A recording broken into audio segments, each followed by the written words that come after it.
다음은 보이지 않는 비용. 아까 그 COPQ라고 설명을 드린 바가 있어요. 우리가 흔히 1대 10대 100이라는 그런 법칙이 있어요. 이것을 갖다가 우리 한국말로 바로 바꾸면 호미로 막을 거 가래로도 못 막는다, 이런 속담이 있습니다. 이 똑같은 말이에요. 우리가 설계 때 1원이면 고칠 걸, 설계 때 그걸 못 잡고 제조 부문까지 넘어가면 10원이 든다. 1원이 들고 10원이 드니까 이 별거 아니라고 이렇게 느껴지시죠. 그걸 1억으로 고쳐볼까요? 설계 때 1억이면 그 해결이 될 문제를 설계에 이걸 못 잡으면 제조까지 넘어가서 문제가 발견이 되면 10억이 든다 그럽니다. 그런데 더 중요한 것은 제조에서도 이 결함을 잡지 못하고 고객한테까지 흘러가 버리면 수습하는데 100억이 든다. 이게 1대 10대 100의 법칙입니다.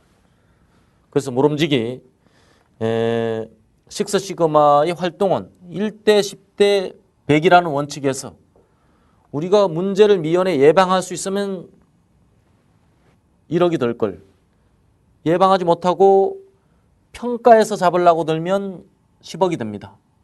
그 다음에 그것이 고객한테 가고 나면 100억이 든다는 그런 원리 하에서 원류 단계의 개선이 얼마나 중요한가를 엿볼 수 있는 그런 법칙이라고 하겠습니다. 그 다음엔 이제 빙산의 일각이라는, 이게 굉장히 식스시그마의 대표적인 그림입니다. COPQ를 설명한 그림이죠. 빙산은 물에서 떠 있는 부분이 조금밖에 안 보입니다. 그러나 수면 하에 가라앉아 있는 부분, 이것은 태산만 하죠. 그 타이타닉호가 침몰된 것도 이 물에 가라앉아 있는 부분이 안 보였기 때문에, 그거 보였으면 멀리서 돌아갔죠. 그만큼 눈에 보이지 않는 부분이 보이는 부분에 비해서 크다는 이야기죠. 기업의 손실이 그러합니다. 눈에 보이는 손실이 흔히 우리가 회계적으로 파악할 수 있는 손실이라고 합니다. 그냥 불량품으로 폐기된 것, 또 검사하는 데 들어가는 비용, 또 재작업 비용, 이런 정도가 눈에 보이는 비용 아니겠습니까?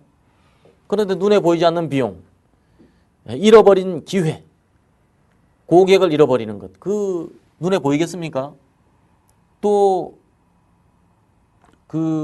시간이 늦춰져 가지고 수주가 안 된 비용, 이런 것들은 회계에 잡힐래야 잡힐 수가 없어요.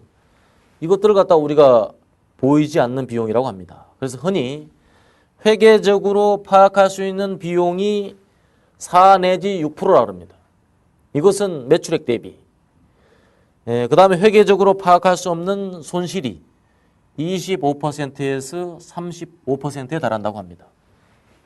얼마나 놀라운 일입니까? 1조 매출을 하는 회사면 2,500억 내지 3,500억이 우리도 모르는 사이에 눈에 보이지 않는 손실로 흘러간다는 이야기죠. 자다가 벌떡 일어날 그럴 일입니다. 그래서 이러한 소식은 비단 나쁘게 받아들일 것이 아니고 대단히 긍정적으로 받아들일 필요가 있어요. 비관적으로 보면 그렇게 우리가 로스가 많구나, 우리가 일을 못하는구나, 이렇게 되겠죠. 그러나 긍정적으로 보면 아직도 그만큼 우리가 개선할 여지가 있다, 이익이 향상될 여지가 있다, 이렇게 생각하고 나면 얼마나 희망스러운 일이겠습니까? 다음은 숨은 공장입니다. 숨은 공장은 한마디로 요약하면 우리가 제품을 생산하거나 또 사무간접 부문에서 사무를 볼 때도 마찬가지예요. 처음 시작한 일이 의도된 수준만큼 재작업 없이 일직선으로 도착하는 것이 가장 이상적인 거죠. 그런데 중간에 한번 했던 일을 다시 하거나 고치거나 하는 그 부분은 전부 로스입니다. 공장에서도 마찬가지죠. 한번 작업했던 것을 잘못해서 재작업하는 라인을 별도로 이렇게 빼놓는 경우가 있어요. 그러한 라인을 우리가 숨은 공장이라고 합니다. 히든 팩토리. 그래서 공장에 이런 숨은 공장이 많으면 많을수록 품질 비용이 많이 수반이 된다고 하겠습니다.